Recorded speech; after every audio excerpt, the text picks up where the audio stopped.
Здравствуйте, меня зовут Николяна Наумова, мне 7 лет. Воспитательная благотворительной группы.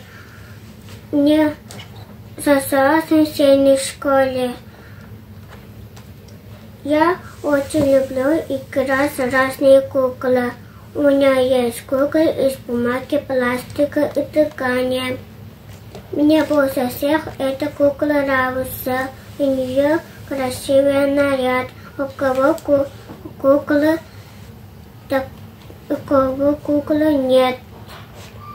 Я спросила маме, почему у куклы такая одежда. Она сказала, что наша национальная якутская одежда. А я захотела узнать больше,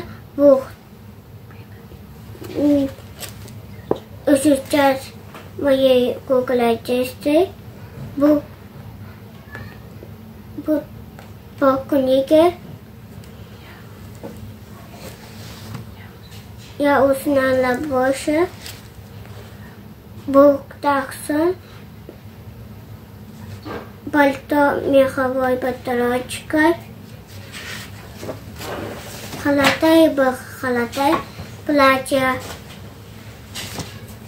кичик, это корсет, одевался поверх платья, чабака, это сельская меховая шапка, от льняной косондовной форме.